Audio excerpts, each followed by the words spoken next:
செய்திகள். லண்டனில் உள்ள ஆக்ஸ்போர்ட் பல்கலைக்கழகத்தில் பெரியார் அவர்களின் உருவப்படத்தை முதலமைச்சர் மு க ஸ்டாலின் அவர்கள் திறந்து வைத்துள்ளார். தமிழக வெற்றிக் கழகத்தின் தலைவர் விஜய் அவர்கள் வருகின்ற 13ஆம் தேதி முதல் டிசம்பர் 23ஆம் தேதி வரை தமிழகம் முழுவதும் சுற்றுப்பயணம் மேற்கொள்ள உள்ளதாக தகவல் வெளியாகியுள்ளது. அரசுமுறை பயணமாக பிரிட்டன் சென்றுள்ள முதலமைச்சர் மு க ஸ்டாலின் அவர்கள் பிரிட்டன் அமைச்சர் கேத்தரின் வெஸ்டன் அவர்களை சந்தித்து ஆலோசனை நடத்தினார். நாளை மிலாடி நபி கொண்டாடப்படுவதை ஒட்டி தமிழகம் முழுவதும் பொது விடுமுறை அறிவிக்கப்பட்டுள்ளது. நாமக்கல் மாவட்ட தடகள சங்கம் சார்பில் மாவட்ட அளவிலான தடகள போட்டிகள் நாளை மற்றும் நாளை மறுநாள் திருச்செங்கோட்டில் நடைபெற உள்ளது. நாட்டில் சிறந்த உயர்கல்வி நிறுவனங்களின் தரவரிசை பட்டியலில் சென்னை IIT முதலிடம் பிடித்துள்ளது.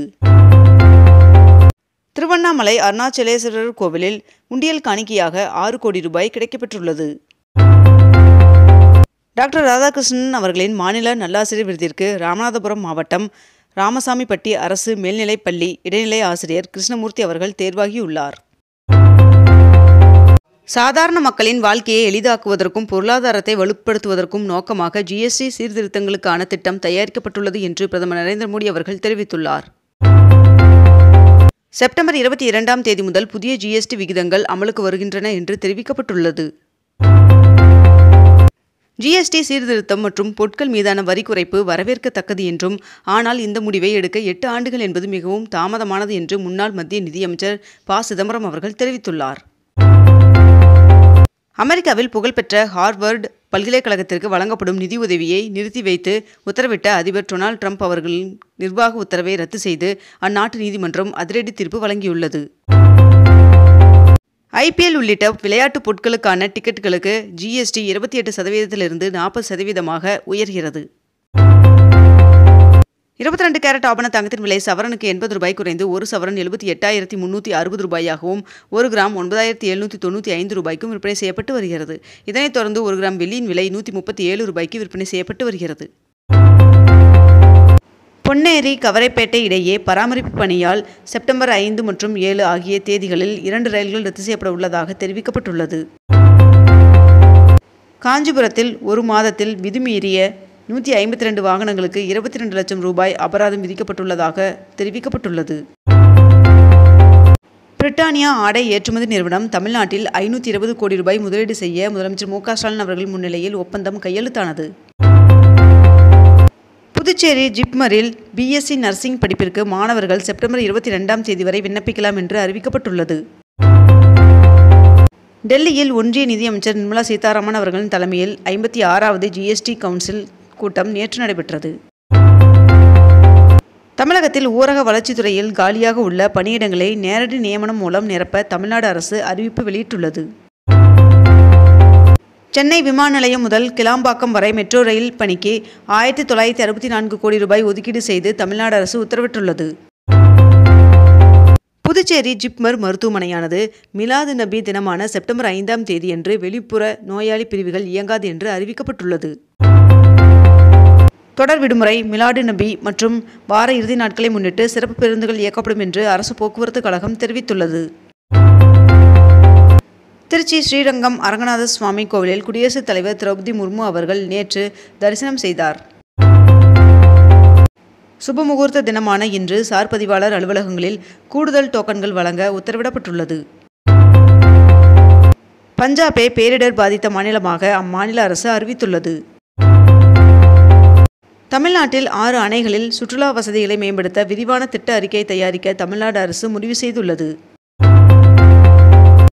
கட்டுமான தொழிலாளர்கள் நல வாரியத்தில் பதிந்த தொழிலாளர்களின் குழந்தைகளுக்கு திறன் பயிற்சி அளிக்கப்பட உள்ளதாக தெரிவிக்கப்பட்டுள்ளது. திருவாரூர் மத்திய பல்கலைக்கழகத்தில் நேற்று நடந்த பட்டமளிப்பு விழாவில் ஜனாதிபதி திரௌபதி முர்மு அவர்கள் பங்கேற்று மாணவ மாணவிகளுக்கு பட்டம் வழங்கினார். மேட்டூர் அணையின் நீர்வரத்து 35,800 கன அடியிலிருந்து 29,300 கன அடியாக சரிந்தது. ஜவஹர்லால் நேரு அவர்களின் முதல் அதிகாரப்பூர்வ இல்லம் 1100 கோடி ரூபாய்க்கு விற்பனை செய்யப்பட்டுள்ளதாக தகவல் வெளியாகியுள்ளது. பிரதமர் நரேந்திர மோடி அவர்கள் வருகின்ற 13ஆம் தேதி மணிப்பூருக்கு பயணம் மேற்கொள்ள உள்ளதாக தகவல் வெளியாகியுள்ளது. முதலமைச்சர் மு க ஸ்டாலின் அவர்கள் ஜெர்மனி பயணத்தை நிறைவு செய்து கொண்டு லண்டன் சென்றுள்ளார்.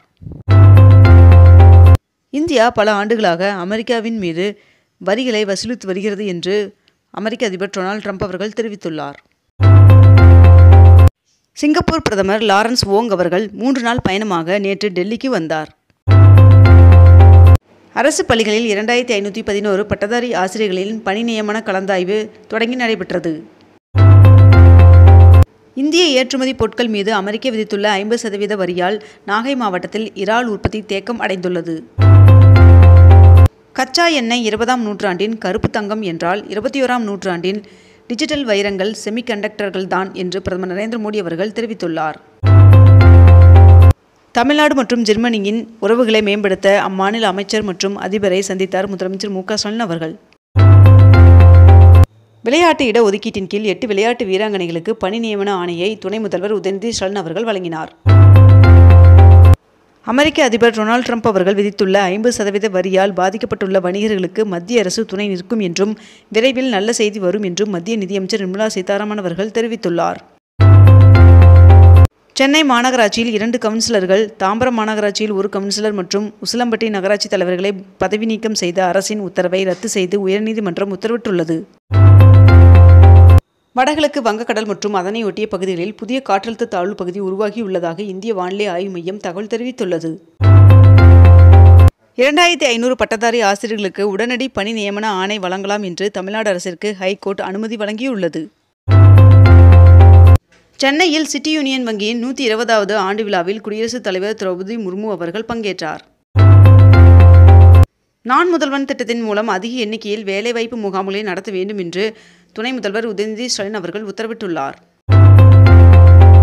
நடப்பாண்டில் 4 லட்சத்திற்கும் மேற்பட்டோர் அரசு பள்ளிகளில் சேர்ந்துள்ளனர் என்று அமைச்சர் அன்பில் மகேஷ் அவர்கள் தெரிவித்துள்ளார். கேரளாவில் ஓணம் பண்டிகை செப்டம்பர் 5ஆம் தேதி கொண்டாடப்படுகிறது. திருப்பதி ஏழுமலையான் சுவாமி கோவிலில் வருகின்ற 24ஆம் தேதி வருடாந்திர பிரம்மோற்சவம் தொடங்கி அக்டோபர் 2ஆம் தேதி வரை நடைபெற உள்ளது. 2026ஆம் ஆண்டிற்குள் 1 லட்சம் கோடி மதிப்பிலான 2 நீர்மூழ்கி கப்பல் ஒப்பந்தங்களை இறுதி செய்ய திட்டமிடப்பட்டுள்ளதாக தகவல் வெளியாகியுள்ளது. தமிழ்நாட்டிற்கு புதிய முதலீடுகளை ஈர்த்திடும் வகையில் ஜெர்மனி நாட்டின் 3 நிறுவனங்களுடன் 3201 கோடி ரூபாய் முதலீட்டில் சுமார் 6250 நபர்களுக்கு வேலைவாய்ப்பு வழங்கும் வகையில் முதலமைச்சர் மு.க. ஸ்டாலின் அவர்கள் முன்னிலையில் புரிந்துணர்வு ஒப்பந்தம் கையெழுத்தானது. ஆசிரியர்கள் தங்களின் பணியில் தொடர அல்லது பதவி உயர்வு பெற ஆசிரியர்கள் தகுதி தேர்வான டெட் கட்டாயம் என்று உச்சநீதிமன்றம் தீர்ப்பு வழங்கியுள்ளது. இத்துடன் இன்றைய தலைப்புச் செய்திகள் நிறைவடைகின்றன. மேலும் இதுபோன்ற அண்மை தகவல்களை உடனுக்குடன் தெரிந்து கொள்ள அக்னிபூ சேனலை சப்ஸ்கிரைப் செய்து கொண்டு தொடர்ந்து இணைந்திருங்கள். நன்றி, வணக்கம்.